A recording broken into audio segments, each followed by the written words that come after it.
If anybody objects to being recorded, I'll just erase the recording, because it's just so that people who aren't here but who want to be part of this will have access, and it'll only be very limited access that we'll provide. So anyway, I hope that doesn't concern you. But anyway, just as I was about to clarify why I played that music, my power went out, and I thought there wouldn't be a session because we're sort of running the Zoom from our house, which we call the Forest Hills Center for Progressive Education. But somehow all of you were still intact, those of you who were here last time, and you discussed the book in small groups and everything with Tanya's help. Thank you very much. So there was a first session. In a minute, I'm going to play that piece of music over again. And I just want to say in advance, I thank those who were here last week for your patience. It's not a thing I will do very often, but we have a kind of different mix this time.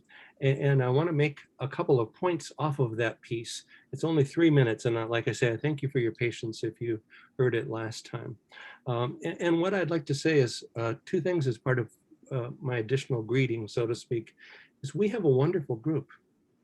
We have primary grade teachers, upper elementary teachers, middle school and high school teachers, college and university teachers. We have people who give mindfulness trainings to other people and who lead meditation for other people.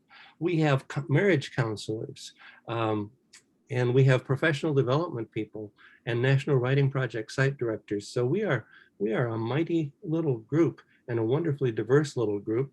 And it humbles me to notice that. And I could be nervous about what all that knowledge that's out there. And here I am sitting in the facilitator seat for the moment. But I know that because you are here for a study that's called Mindful Writing Workshop, that you walk in the room as a person whose graciousness we will benefit from. So I just appreciate that in advance. And the other thing I would say is, if you want a little bit of shorthand almost but important shorthand for mindfulness, and what is, and I'm going to talk about what that means at a couple points in this session. But one of the parts of mindfulness that it is helpful, I think, to understand is that mindfulness is really about the heart. Jack Kornfield wrote quite a few books about mindfulness, and one of them is called A Path with Heart. So in a mindfulness practice state of mind, the intuition or the intellectual part of ourselves serves the intuition, and the intuition serves the heart and the conscience. And so when we're waiting for an important insight, we start to expect in a mindfulness stance that insight is going to come not to our intellect, but to our heart. That insight will be coming to our heart. And so the way one wisdom teacher puts it is just like this. It's not our job to solve all the world's problems. It's our job to open our hearts. And the farther we open our heart, the more solutions will come to us. And so that's just a sort of opening pass at how we're moving from, we're not leaving the intellect behind, but we're putting it a little bit in the service of the heart. And now I want to play that piece of music, and once again, appreciating the patience of those who were here last time, that I want to get the other folks on board with us.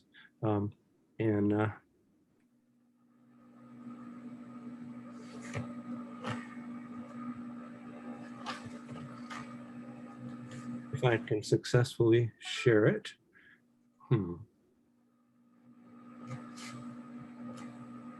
We who believe in freedom cannot rest. Have you seen it?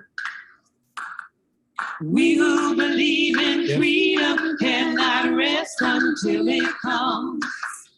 We who believe in freedom cannot rest. How can you rest? We who believe in freedom cannot rest until it comes. Until the killing of black men, black mother's sons is as important as the killing of white men, white mother's sons. Sing with us. We who believe in freedom cannot rest. How can you rest? We who believe in freedom cannot rest until it comes.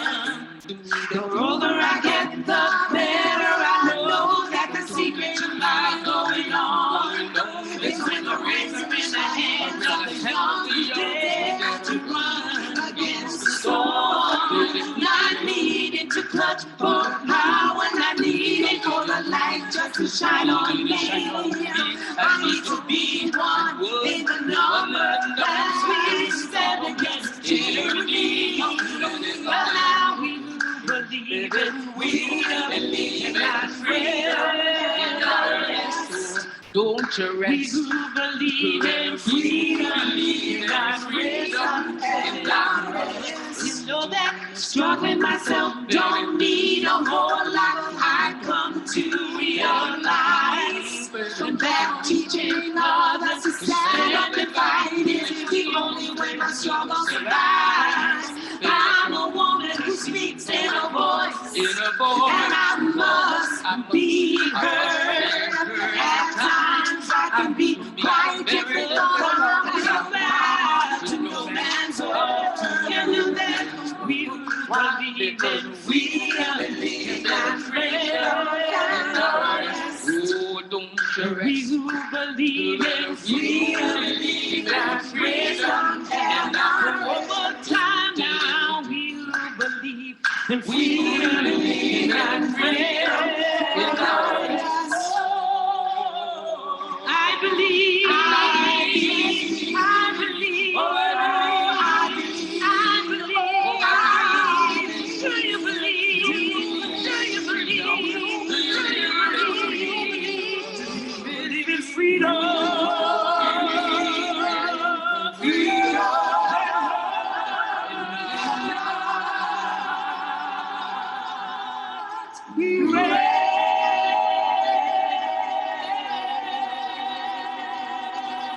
Yes!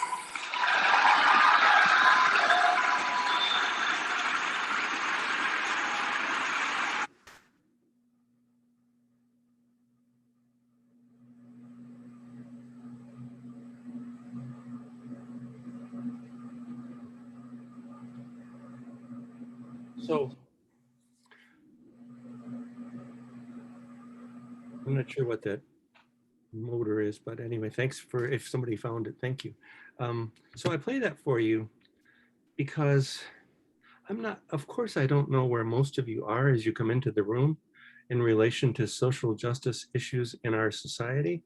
And in a way, I hesitate to start there, but I want to tell you why I am.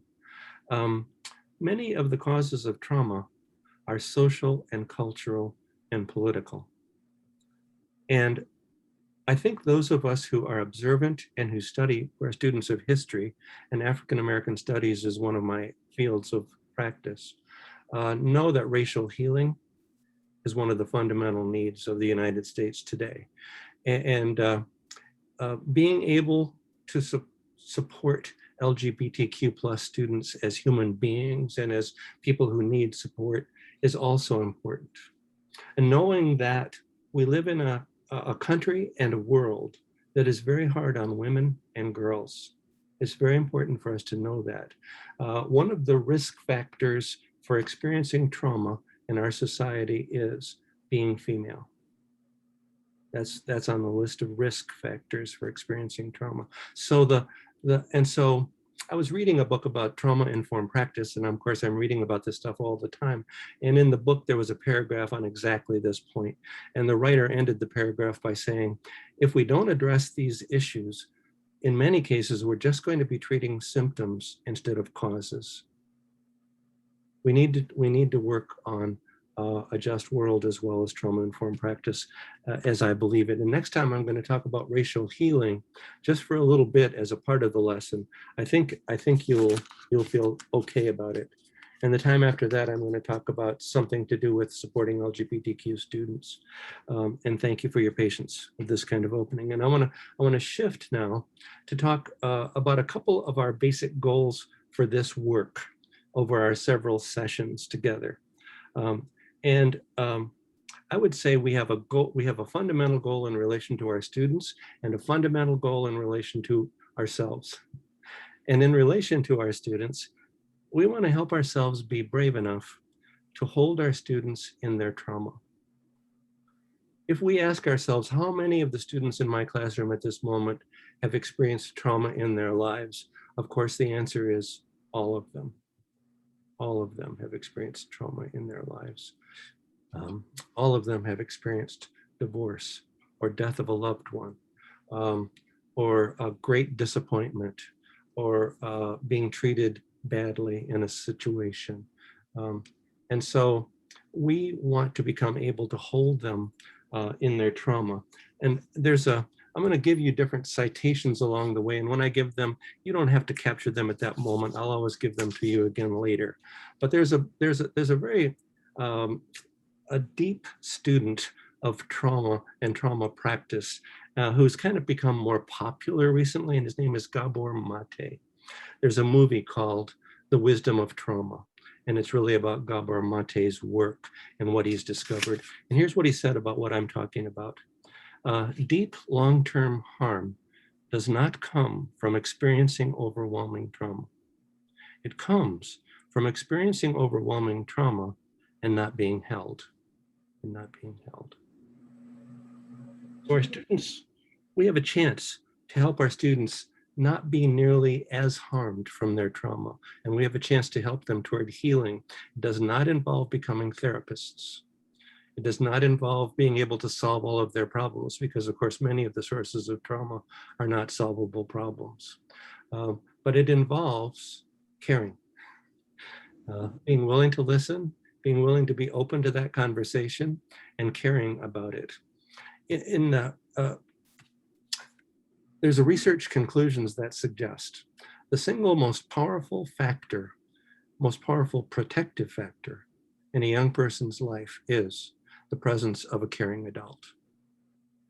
So simply by being a caring adult and opening that up to the student, letting the student know you're a caring adult, by opening up trauma conversations and by responding with care and concern, you immediately become a very powerful protective factor and a very powerful healing factor for that student. So the other thing we're working on is helping ourselves, each of us, increase our ability to treat ourselves with love. We want to heal ourselves, and we want to develop healing practices for ourselves. And one of the great mindfulness teachers and wisdom teachers, Thich Nhat Hanh, would say, he often spoke very bluntly, and what he would say this bluntly by saying, if you don't heal and take care of yourself, you're not going to be able to heal and take care of others. That's the way Thich Nhat Hanh put it. And so we need to make sure we have healing for ourselves. In a book called Good Morning, I Love You, the author talks about how she's a psychologist. I'll think of her, Shauna Shapiro is her name. And I'm going to give you a picture of her book in one of the sessions down the road. But Shauna Shapiro, who's a psychologist and therefore has heard many people speak about their lives, she says what she's learned is that so many people, when they look back with shame and regret.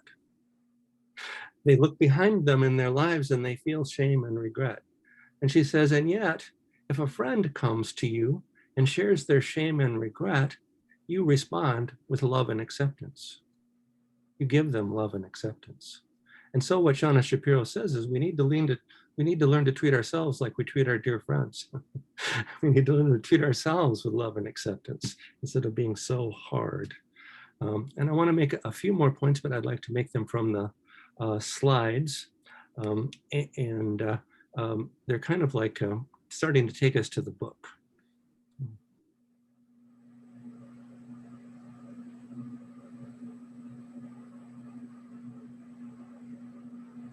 Okay, do we have that?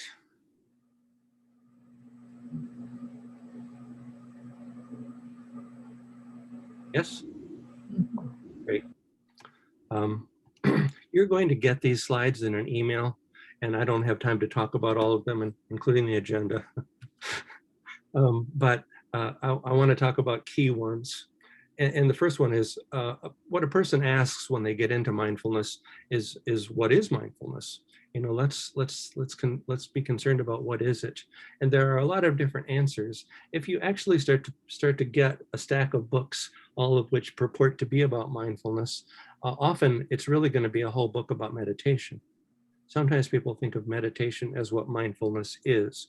But I think, according to me, The most serious students, or I shouldn't put it this way because it's not a value judgment, but maybe a helpful view of mindfulness that comes to us from people like John Kabat-Zinn, who's probably written 20 books on it, is that it has two parts.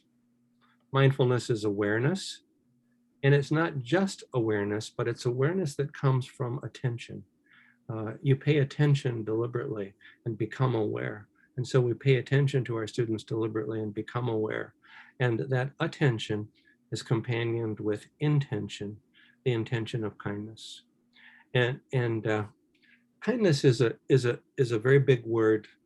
It's a very deep word. The Dalai Lama said, "My religion is kindness." He was willing to characterize the Dalai Lama was willing to characterize his whole religion as kindness. But I know kindness can be talked about very superficially, and that's true for all deep things. Kindness is as deep as the human spirit. Kindness is a very powerful and deep thing. And if you walk into the room with the intention of kindness, you will find that the universe shows you how to be kind. Trauma-informed teaching, I would maintain, is an act of love. Goldie Muhammad, who is a wonderful current guide to our educational practice with books like Cultivating Genius, which is about how to especially help African-American learners step into the room in a powerful way. She often begins her presentations by saying, no curriculum will work well if we don't start by loving our students. And I think that that's a wonderful statement. I agree with that statement. And it leads to the question, so how? How do we manifest that love for our students? And I think we can do it through trauma-informed practices. And we'll, of course, talk much more about that. But let me just give you the first two here. We listen attentively and appreciatively. Maybe I'll skip to the third one. We receive and care for their concerns. Now, I'm looking at my name, Susan Craig, who's one of the sources for my book. She delivered this idea about how we ought to start our communities, our educational communities, our class or our group of professional development folks or whomever, with a respect agreement. And I always do this. I never don't do this. And I'm very open. We need this respect agreement because we need to frame how we're going to treat each other, and we need to guide ourselves in how we're going to treat each other. And so many school buildings that I work in, there are signs about bullying. No bullying here. This is a bully-free zone. And I am not against those signs or those goals, but I do think it is at least equally important to clarify, how are we going to treat each other? How are we going to treat each other? We're going to treat each other with positive response, and we're always going to try to practice making the kind choice. So this is just a little quick mini tour of where trauma comes from in our society, and just kind of to document or support that there is trauma to a large degree. So we have hunger, we have racial trauma, we have domestic terrorism, we're living in a pandemic, and teachers are frontline workers responding to student trauma, which is traumatizing in itself. The secondary trauma that teachers are dealing with is also trauma. Two spiritual writers, Andrew Harvey and Carolyn Baker, say it's as if the entire planet is experiencing PTSD. Here's a couple of visualizations of what I was just talking about. So in the book and in our practice, what are we talking about when we talk about mindful writing workshop? We're talking about mindfulness practices like deep breathing, meditation, gratitude, kindness. We're talking about incorporating mindfulness practices. And I hope in our work together, I will be able to help you become brave enough to incorporate mindfulness practices if you're not already one of those people among us who's teaching mindfulness practices. But we are also talking about trauma-informed pedagogy. How can we use methods in the actual teaching process that are trauma-informed and that will make students so safe and scaffolded that their learning will just unfold? So we're talking about those two things. And now I want to move us to a meditation. And I'm going to ask us to do a meditation each time. And I bet you'll be okay with this. I promise you I'm going to guide you through a very gentle, short meditation. I usually can do this in about 10 minutes. But if for some reason you're reluctant or concerned, you can, I'm going to say close your eyes, but you can just keep your eyes open and just hang around with us and kind of observe from the side. And there's no harm done, no concern about that. And so I'm going to move to this meditation for today, which is actually, it's one of the traditional meditations, and it's often called the loving kindness meditation.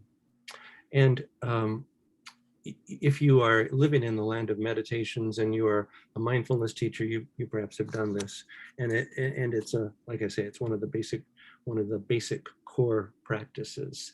So I'm sharing my version of it with you. And so I'd like to move right into it. If you'd be willing to move with me. So I'd like you to put your body in a comfortable position. Try to make sure you're just sitting comfortably and not uncomfortably. And I'd like you to allow your body to relax. And I'd like you to allow your eyes to close. And I will do all of this with you, except sometimes I have to open my eyes for a moment. Allow your eyes to close. And I'm going to ring the bell twice to begin the meditation. And then at the very, very end, I'm going to ring the bell once. And in meditation, it's a good way to think of meditation is while I'm meditating, I'm going to be paying attention. And so if you would listen to each of these bell sounds until it goes away, that's a good start.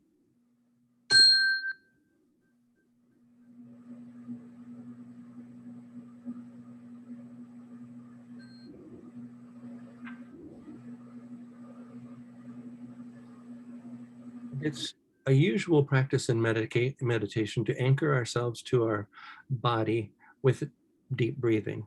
So we're going to take 3 deep breaths together, just slowly and easily. We're going to start by taking a very deep in-breath. Breathe in deep, and then let that breath go all the way out slowly. And a second deep in-breath. Let that breath out slowly. And then a third deep breath. Breathe in. Let that breath out slowly, all of it. And when you're meditating, if you get lost or off to the side, or kind of lost track of things, a good way to come back is through your breathing. You don't have to begin deep breathing.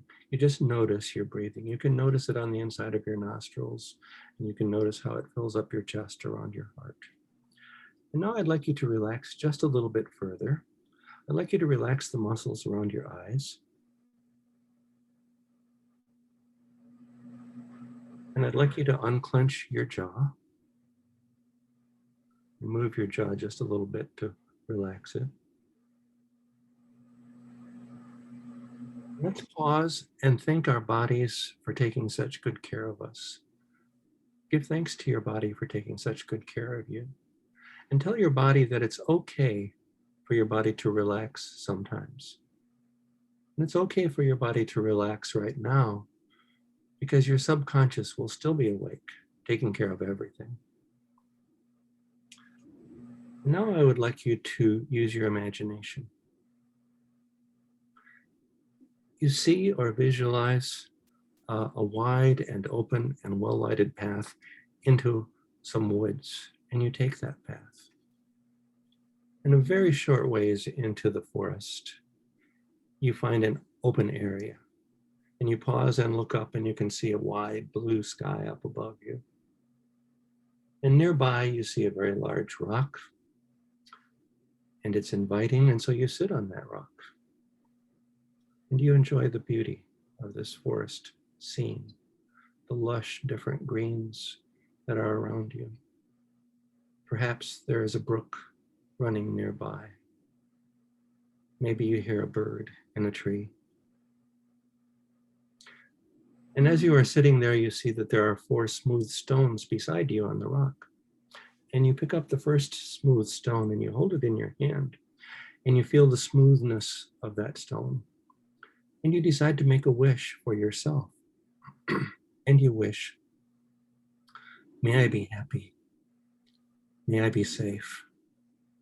May I be well. You put that stone back down and you pick up the next stone. And you feel the smoothness of that stone in your hand. And now you decide to make a wish for someone you love very much. It could be your spouse or your life partner or a very dear friend or a parent or a child. And you choose someone you love. And you decide to make them a wish, and you wish, may you be happy. May you be safe. May you be well. And you put that stone down on the rock and you pick up the third stone. And you feel the smoothness of that stone. And now you think of someone who is an acquaintance, someone you don't know very well. It might be a neighbor that you don't know well, or it might be the person who serves you coffee at the coffee shop, or it might just be someone who walks their dog past your home, or who you see on your walks. I'd like you to choose someone in that category, just an acquaintance. And you decide to make them a wish. And you wish, may you be happy. May you be safe. May you be well. And you put that third stone down and you pick up the fourth stone. And you hold that fourth stone in your hands and you feel the smoothness of it. And now you decide to make a wish for someone you don't like. Someone who is an unfriend. Someone who disappoints you or frustrates you, or maybe makes you angry or upset. Choose someone from that category. You decide to make a wish for them and you wish, may you be happy. May you be safe. May you be well. And you put that fourth stone back down on the rock.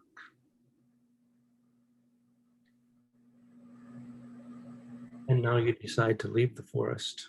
And so you get up off that large rock and you walk back toward the opening of the forest. And soon you are back into the light, fully. And as you leave the forest, you are grateful. You are grateful to have such a beautiful and safe place inside yourself. And you are grateful because you know your wishes will land where you have sent them. And now let's thank our body one more time for taking such good care of us.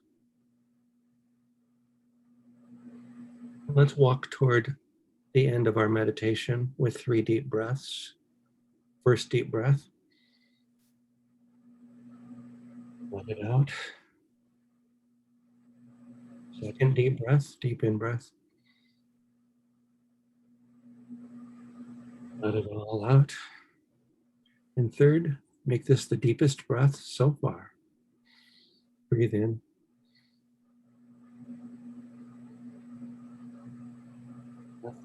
A lingering breath out.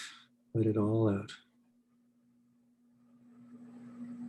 And now, in your own time, when you're ready, you can open your eyes.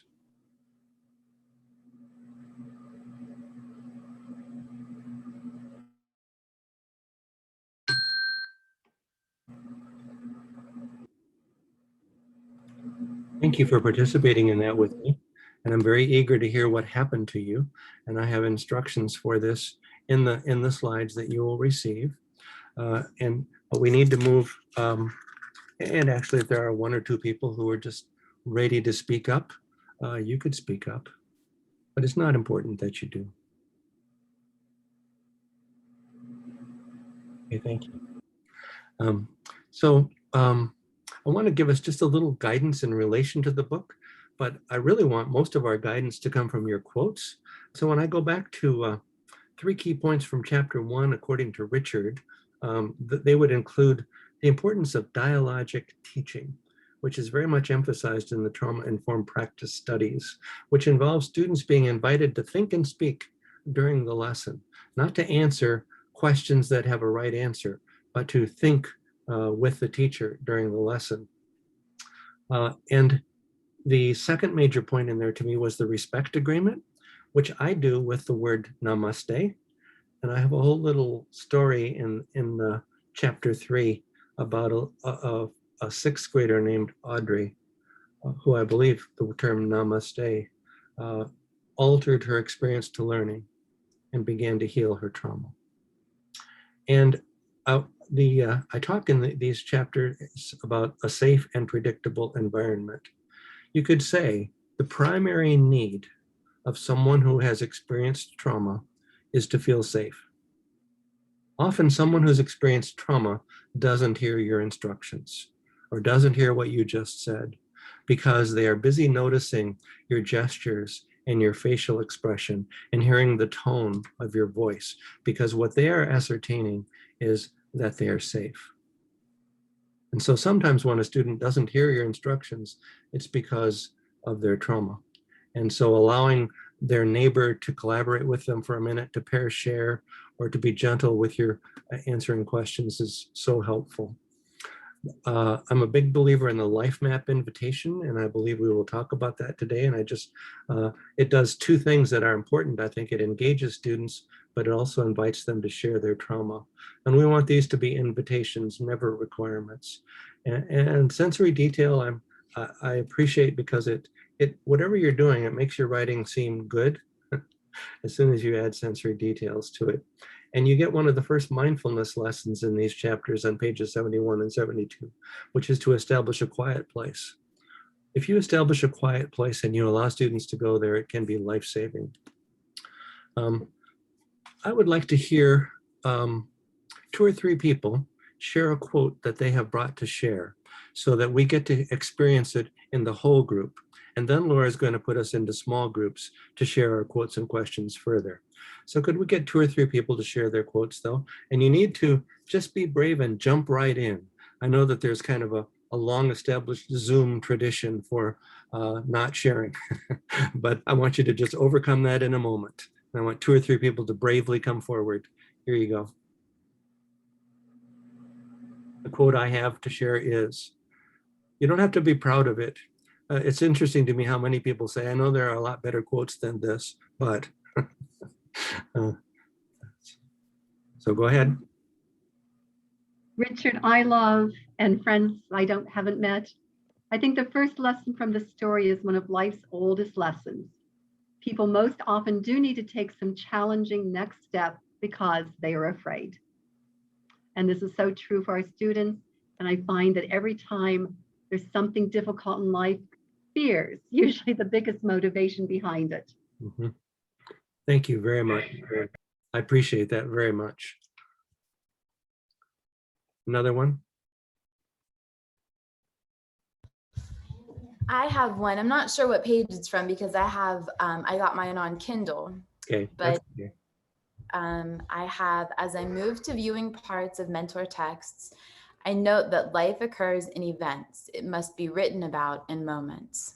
So that second part that you wrote really, it made me think a lot. Thank you very much.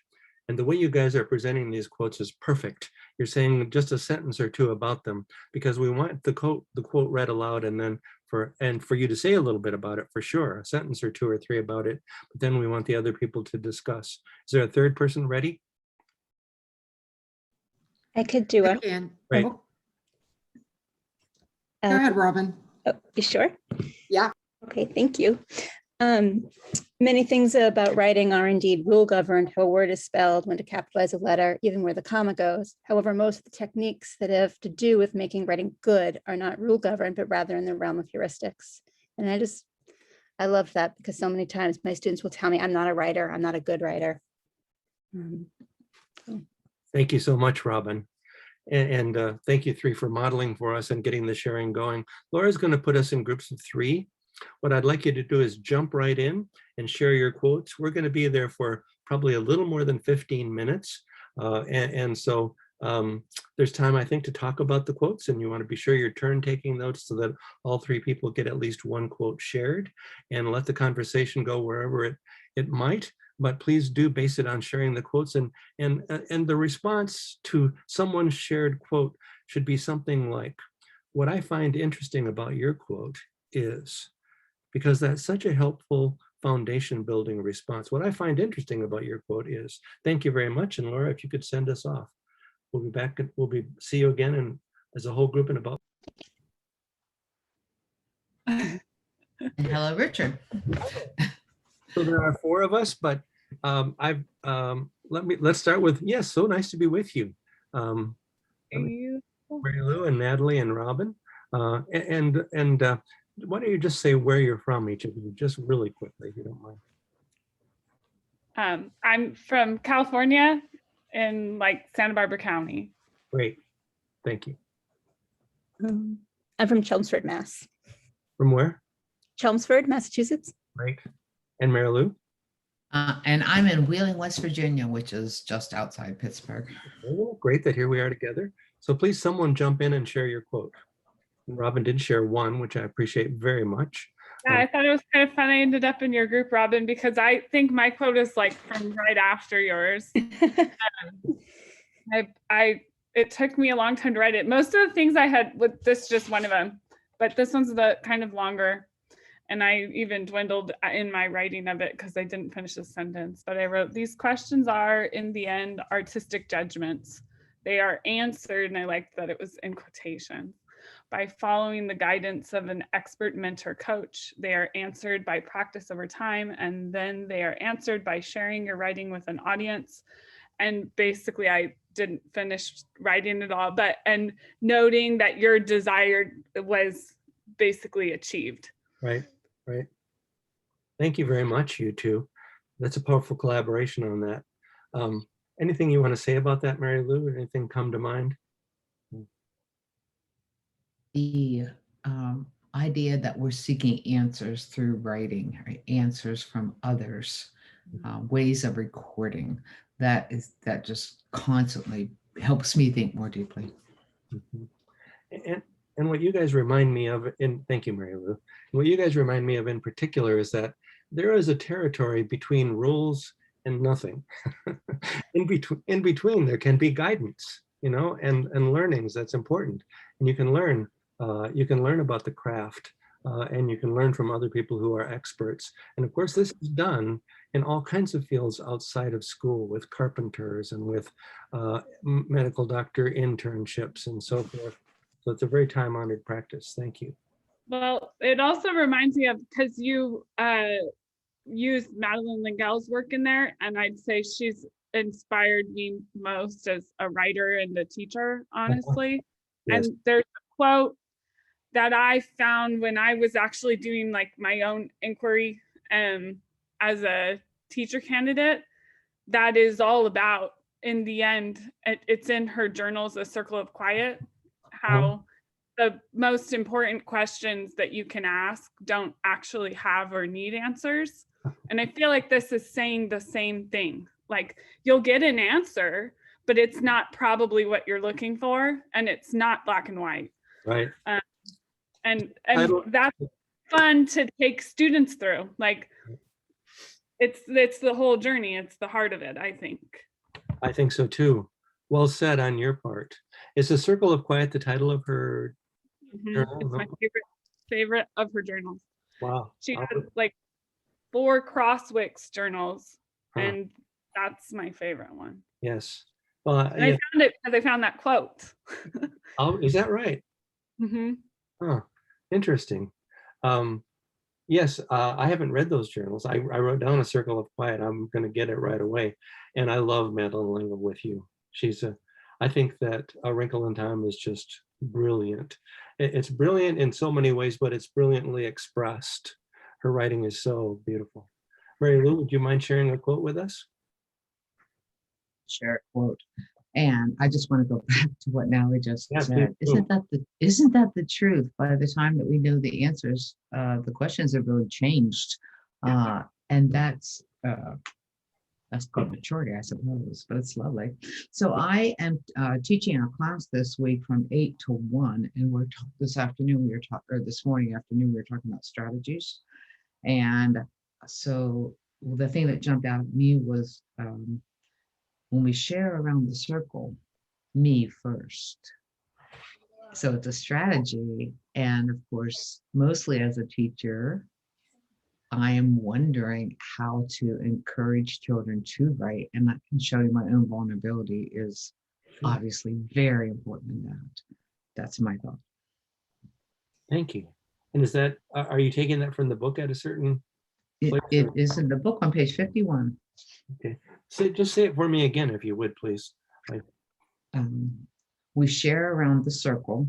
It's just after a free write. We share around the circle, me first. Okay, yeah, boy, and that's such a short moment that you seized on there. Good for you for seeing that so clearly, and thank you for bringing it to us. Do you have some thoughts about that, Robin or Natalie?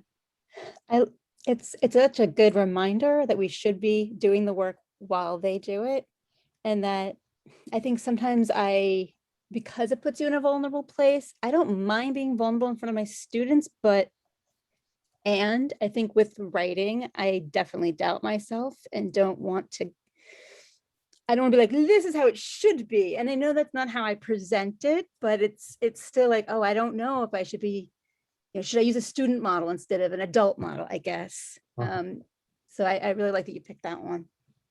And I appreciate you unfolding some of the complexities for us too. I also feel like doing that. I have this memory of when I was first going into teaching, I was subbing in a room, and I remember looking out over the class, feeling like they all had each other and they were working in and working on and doing something cool. And I was out here.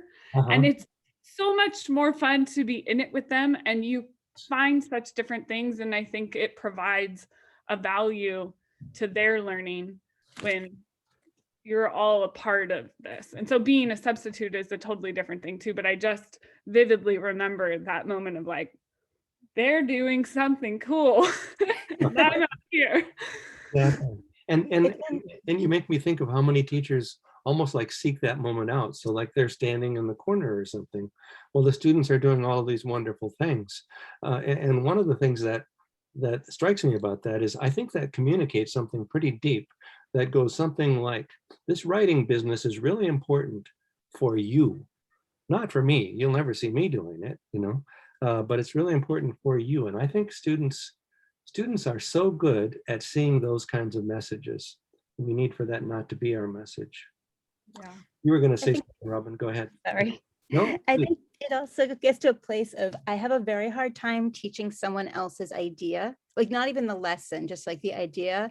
So when we do like common assessments, unless I've kind of come up with it, I really struggle with being able to present it and then even grade it, because it's like, I didn't come up with it. It's not really my idea. I don't really know what to do with it. Whereas if it's organically mine, whether it's good or not good, at least I have a sense of why we're doing it, right? As opposed to, oh, we got to check off a box because we're collaborating. Yeah. Well, that makes me think about too, as I was reading through these chapters, and I love I think I thought of it the first time when I was reading through the namaste portion of it, and how that first part of the lesson is you talking about like what it is and introducing it. I was thinking to myself, if I were really to deliver this and to do this, I would have to do my own searching and my own thinking and my own writing about what the word namaste meant to me. And it'd certainly be informed by what I read. Like I was just thinking to myself, I can't just read this and go do it. Like there has to be this in between spot, this conversation with others reading the book, and even possibly journaling that I would need to do to be able to actually bring it to my classroom. That's beautiful, Natalie. I'm so glad you're here to say that. Exactly. We build a bridge for ourselves to these things. And it's so important that we do it. And I say in that chapter too, that if you need or want for there to be a time where you do the respect agreement, but it has nothing to do with namaste, that's okay. I just personally have come to see what namaste can do. for a group. And so I include it. And I really liked that. I enjoyed it. It's something I think I'd want to use. But yeah, I noted that both ways. I wonder too if it's something, I don't know if this is true for both, for all of you, but it's a concept I get close to without actually ever really getting to. And so to read it, it makes so much sense of like, oh yes, of course. But I had to use this mentor text. I had to read it and understand it first. And then I can do the work, this summer before I write my syllabus of like soul searching and really figuring out what does it mean to me? What do I want students to think of? How do I want them to think of it? In a way that I wouldn't, be able to do otherwise. Yep. Thank you, Robin. I'm looking for one of my quotes because I feel, okay, I'm gonna this is actually like we've already just made this point, but I guess I'll read it anyway. It's on page 62. It was one of the quotes I had marked. Students need two types of models. And actually, Brian Camborne talks quite a bit about this. Professional, fully realized models, such as professional literary texts, and also, just as importantly, models of on the way, which can be provided by my work on my piece about the Calico Cat, or your work on your own piece of writing, and also examples from the student writers in the room. And so I think models of on the way are just such an important thing.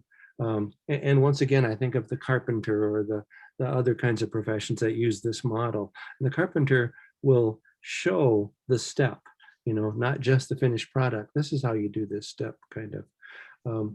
And I remember a moment I've worked with kindergarten through graduate school students, and I've actually spent a lot of time, my last long stint was 2 years working with the primary grades in a certain district. But anyway, this happened to be when I was sitting with a group of college freshmen, and we were reading our free writes, just like you kind of said, Mary Lou. There were 4 of us, and we read around, and I read mine. And it was a clumsy little free write. And it happened to be a woman student, and she looked at me and she said, "That's just a free write." And I realized that she was worried that I was about to share something brilliant, and it wasn't brilliant, and that it made her feel quite a bit more safe. She felt that was the move that made her feel safe with her writing, to see that your writing is going to be all different kinds of ways, and it's okay. We have time for at least one more quote from our group. Is there someone who has one on the tip of their brain or the tip of their book?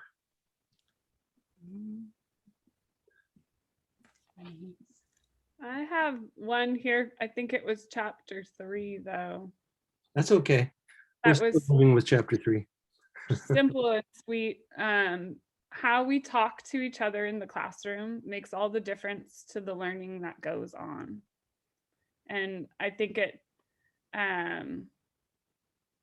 comes out of that. We were talking about the term namaste and the respect agreement. But I feel like that's an easy thing to kind of turn into sharing with the students too. And it could even be connected to conversations about semantics and why we use certain words, or maybe look for replacement words in other cases.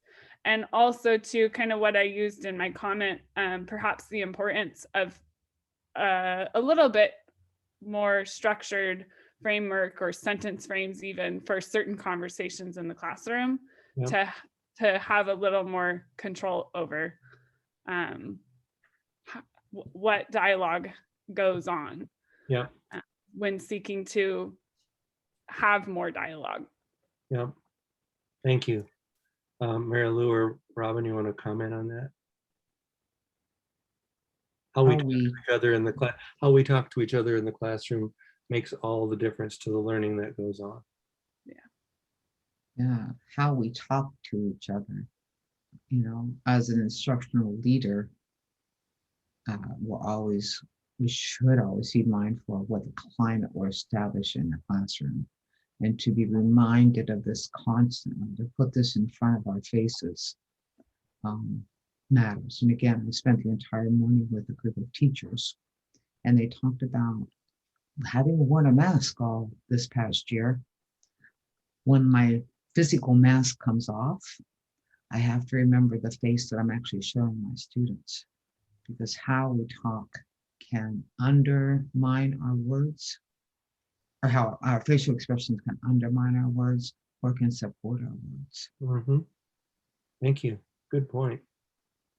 I was thinking as Natalie, you touched on so many important points. I I feel like when I have my honors level classes, they know the code. They know how to talk to one another in an intellectual way. But my college prep kids, even though many of them are fully capable of honors work, either they don't know or they forget or they're unwilling because it makes them nervous. And this idea of sentence frames, even Richard, you gave us one, like, what I would like you to say is about what you just shared, because I'm just realizing how much they're lacking in that sort of intellectual conversation. So it's easier to talk about Friday night, not because they want to not do the assignment, but because they don't know what to say. Right. So this is giving me a lot to think about. Great. Yeah, and I don't teach high school anymore. I did, but I moved to first grade. But I just think of situations I found myself in and seeing my students, and I didn't always lean into it. I kind of bought into sometimes like, oh, they don't need or they don't want the structure, because they'll kind of make fun of it. Like at first they might like jokingly, oh, they're using the sentence frame, but it actually is working. Like I think even if they're playfully, jokingly using them, they're using them. And at a certain point, the guard can come down, and then they're having real conversations using productive language. Yeah. Yeah.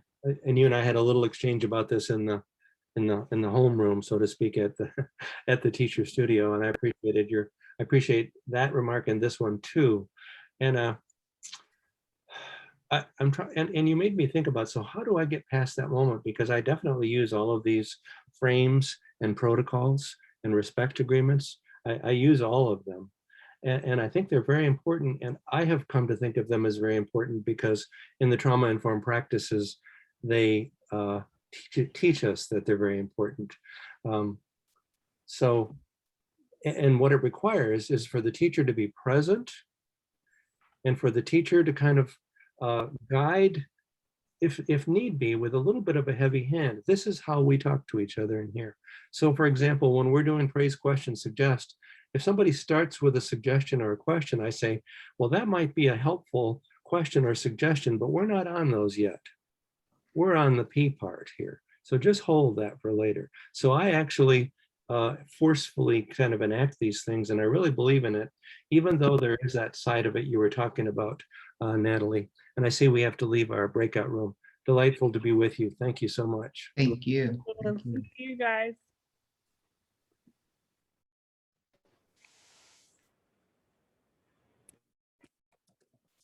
Hi, everyone. I'd like to do a really quick share out.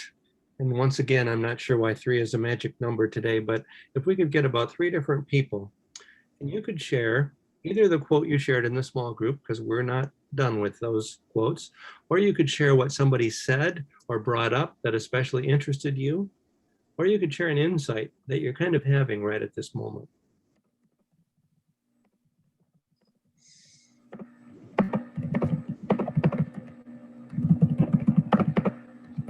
That someone shared that really helped you, or that was good for you, or what's a quote that you shared, or what are you thinking about right now as a result of that conversation? I'll go, Richard. Great. I can go. Great, Jen. Oh, Sorry. The Jen? Yeah. So I'm gonna let Reshi jump in on this, but she shared a strategy that is kind of like a twist from your map. Uh-huh. And she was actually using something that she called a food map and referenced a certain book that she had used to do that. And I just really love that because it got me thinking, just all different versions of maps that you actually could use. Oh, yeah. So it just kind of up that entire window for me. So thank you to Rushy. And if you want to talk more about that, because that was the first that I had heard of it. So Thank you so Yeah, much. so Go ahead, Rushy, if you want to say. oh yeah, no, I love the life map. And as we were talking about that, we did a huge food literacy unit, and because I'm really into that and talking about food apartheid and everything else. But we start with the food map, and it was so awesome because our students were able to just really kind of showcase the foods that are important to them. And I used the book, I think I just typed the name of it down, Say Yes to Pears, Food Literacy in the English Classroom and Beyond.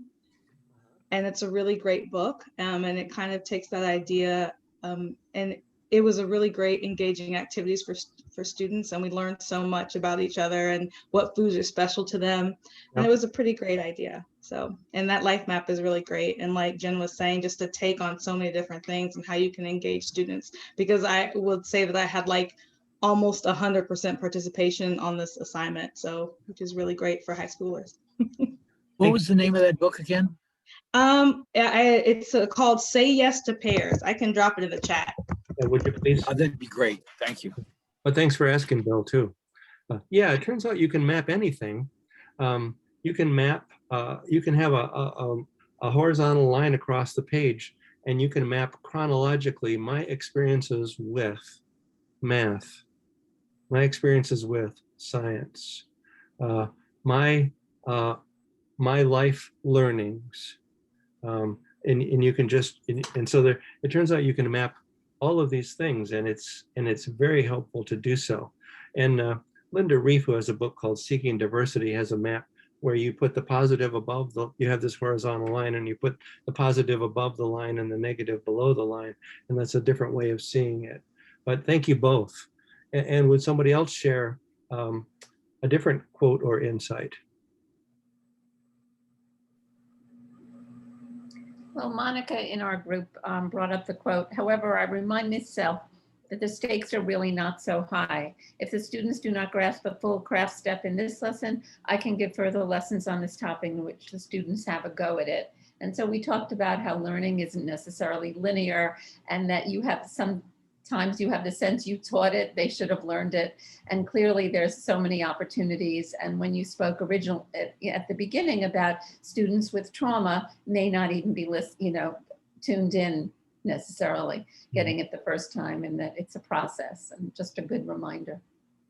Thank you very much. And that's was it Monica, did you say? Yes. Yeah. And if anybody'd like to say, and thank you, Heidi, anything more about that? But I could add one little piece to that, Jen. There's a really good point there, Heidi. Kids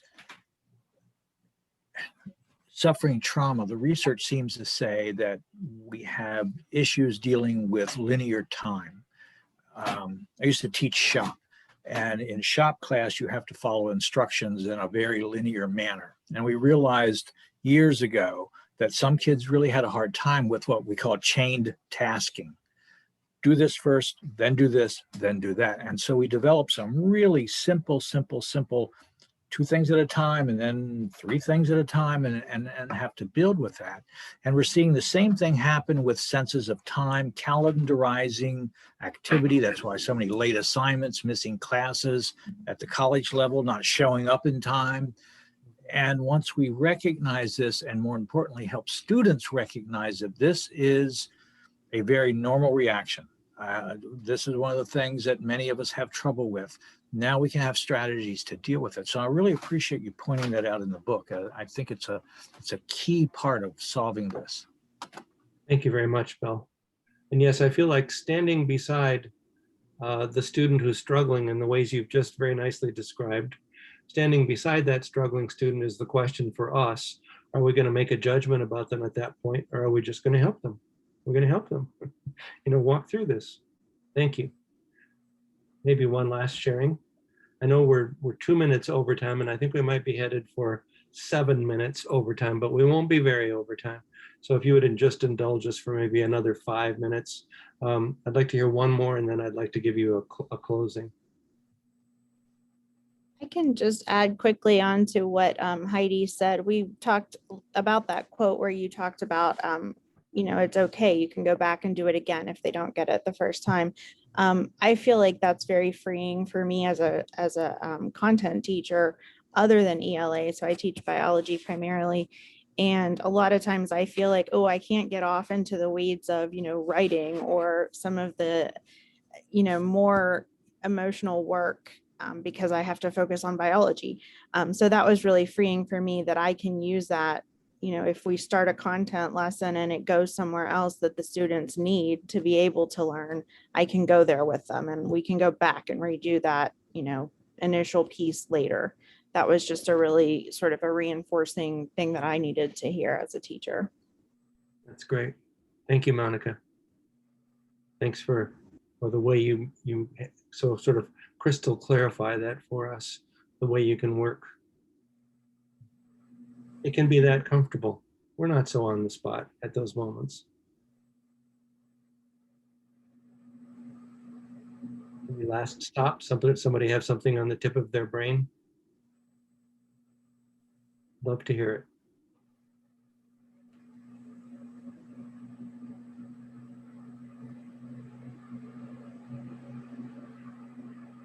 We haven't heard from all the groups for sure. So maybe someone from some group we haven't heard from, you could just barge in here with a comment. I'll barge in with a comment. Our group talked quite a bit about Flannery O'Connor's comment about the dragons that we have to pass by.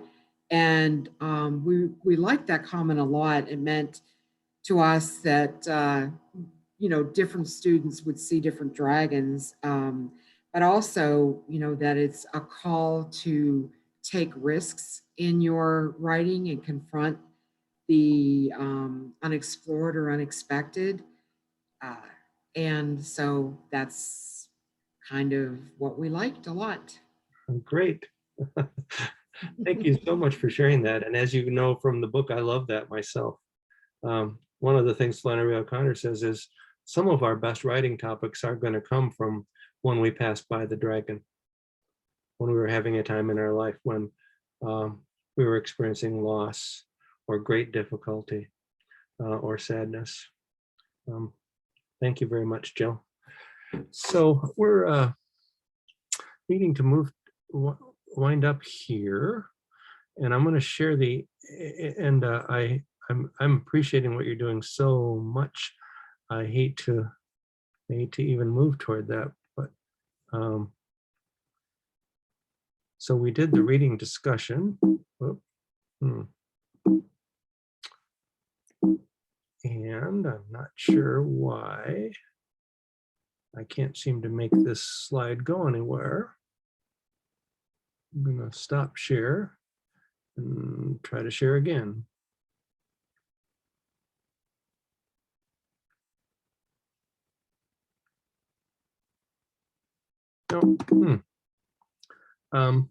Well, it's not that big of a deal. There's a very beautiful slide, though, one of the more beautiful slides that characterizes for you I'm going to give you a little mindfulness task each time, and you have my full permission to just ignore it. You're busy people, you have a lot to do. You're going to try to read the next chapters, which are going to be chapters, by the way, we're skipping ahead to chapters 10, 11, and 12.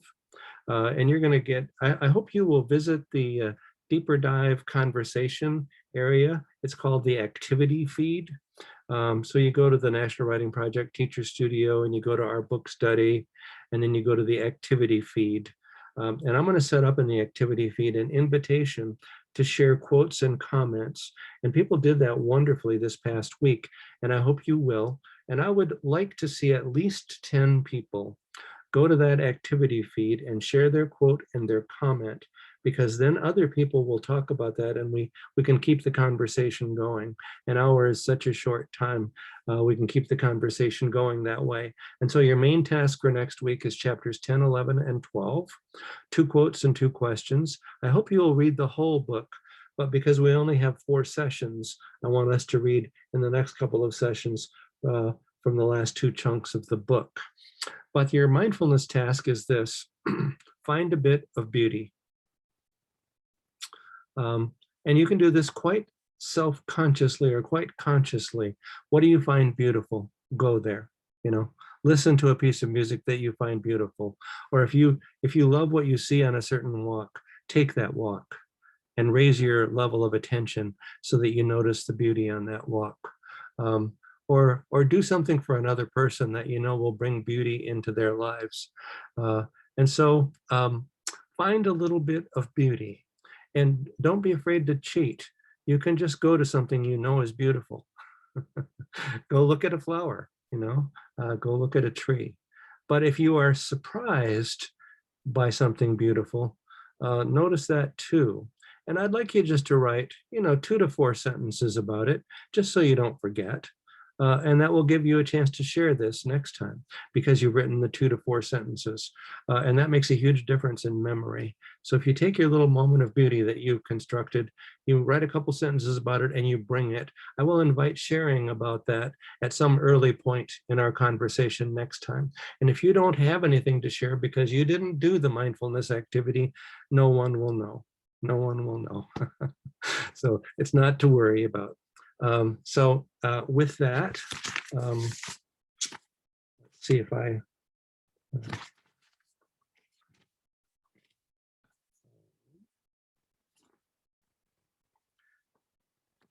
thank you for your patience with you know, some of the mechanics of this, and with the lesson, and with the just with the bit of overtime. And maybe I'll just share this last thing with you. One of the Eastern wisdom teachers, his name is Osho, and I use him quite a bit in the book. He says, creativity has a fragrance of freedom. Creativity has a fragrance of freedom. And the Eastern wisdom teachers often use that word fragrance. I like it. It has a fragrance of freedom. So some of the ways we are giving students a chance to make choices as we do things like life maps, and some of the ways we are freeing them from their fear by making them feel safe, are so important to unleashing their creativity, to making it possible for them to be their whole selves right before our very eyes. So anyway, that feels like a stopping place. And thank you so much. It has been a delight to be with you. And I will see you in the activity feed. I hope I will see you in my emails, and I'll see you next Wednesday. Take care, everyone. Thank you, Richard. You're welcome. Thank you.